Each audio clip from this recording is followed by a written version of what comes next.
السلام علیکم۔ آج اتوار ہے 18 اگست سال 2024 عیسوی بمطابق 12 صفر المظفر سن 1446 ہجری۔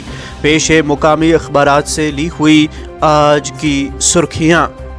سامعین، آج کے بیشتر اخبارات نے موسم سے متعلق خبروں کو اپنے پہلے صفحے پہ جگہ دی ہے۔ اخبارات لکھتے ہیں کشمیر، خطے پیر پنجال، وادی چناب اور جموں میں موسلادھار بارشیں، کنگن، پلوامہ اور شوپیاں میں بادل پھٹے، کئی بستیاں زیر آب، فصلوں کو نقصان۔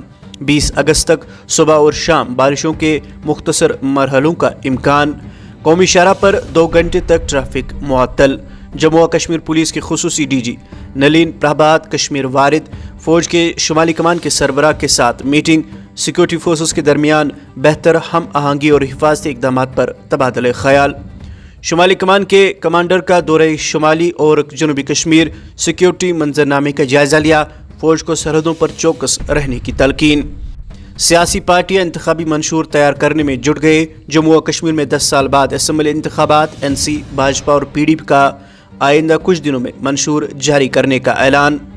سری نگر میں پولیس افسر کی پراسرار موت۔ جموں خطے میں حالیہ حملوں کے بعد نئی حکومت پر عمل درآمد، 6 حساس اضلاع میں 8 ایس پیز، آپریشنز تعینات، فوج و فورسز اور گاڑیوں کی تعیناتی، پولیس کی جانب سے کئی چوکیوں کا قیام۔ 2011 میں پیش آئے قتل کی دردناک واردات کا مقدمہ، 3 ملزمان پر الزامات ثابت، مرکزی ملزم مفرور، خاتون سمیت 2 ملزم بری، سزا کا تعین 20 اگست کو طے۔ تاج محی الدین نے ڈی پی اے پی کو خیر باد کہہ دیا۔ ایک اردو اخبار نے اپنے پہلے صفحے پہ یہ خبر شائع کی ہے کہ وادی میں قائم اولڈ ایج ہومز، بزرگوں کے لیے یتیم خانے، کئی بازآباد کاری مرکز چھوڑ کر بھیک مانگنے لگے، کئی نے زیارت گاہوں کے باہر ڈیرا ڈالا۔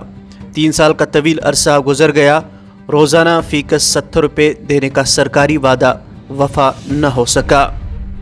پولیتھین یا پلاسٹک فری زون قرار دینے کا خواب پورا نہ ہو سکا۔ پہلگام میں جگہ جگہ کچرے کے ڈھیر موجود۔ 2006 میں جموں و کشمیر ہائی کورٹ حکم اور 2018 کے حکومتی احکامات کے کھلم کھلا خلاف ورزی۔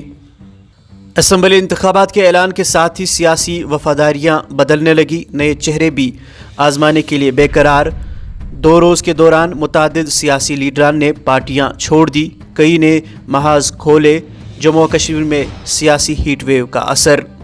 آگے بڑھ کر نظر ڈالتے ہیں اخبارات میں شائع چند دیگر سرخیوں پر۔ ڈسٹرکٹ الیکشن آفیسر بڈگام نے ماڈل کوڈ آف کنڈکٹ پر سختی سے عمل آوری پر زور دیا، سول اور پولیس افسران کے میٹنگ کی صدارت کی۔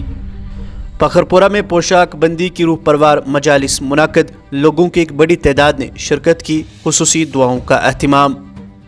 پونچھ میں 15 روز میں ریچھوں کے حملے میں 5 افراد زخمی، 1 ہلاک۔ حکومت نے منڈی میں آدم خور ریچھ کو مار گرانے کی اجازت دے دی۔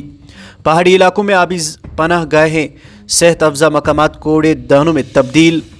ماحول پوری طرح سے آلودہ، گلوبل وارمنگ کی زد میں گلیشیروں کا پگھلنا خطرے کی گھنٹی۔ ماہرین جہلم میں گرکیاب ہوئے آسام کے نوجوان کی لاش 4 روز بعد برآمد۔ بینکوں میں ہر 4 ملازمین میں صرف 1 خاتون شامل، رپورٹ۔ بینک خاتوں میں صرف 21% رقم خواتین کی ملکیت۔ ڈسٹرکٹ الیکشن آفیسر کپوارہ کی سیاسی جماعتوں کے نمائندوں کے ساتھ میٹنگ، الیکشن کمیشن ہدایت پر سختی سے عمل کرنے کی تاکید۔ کولکتہ واقعہ، سری نگر میں ڈاکٹروں کا احتجاج۔ بانڈی پورہ میں 312 پولنگ مراکز، کل 2,58,852 ووٹر، 1,32,267 مرد اور 1,26,579 خواتین۔ ڈپٹی کمشنر بانڈی پورہ کی تعریفی میٹنگ، سیاسی جماعتوں کے نمائندوں سے بھی ملے۔ اب آخر پر یہ سرخی سماعت فرمائیے کہ اننت ناگ اور بارہمولہ میں گرکیاب 2 افراد کی لاشیں برآمد۔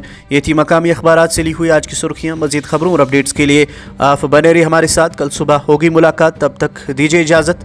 اللہ حافظ ناصر۔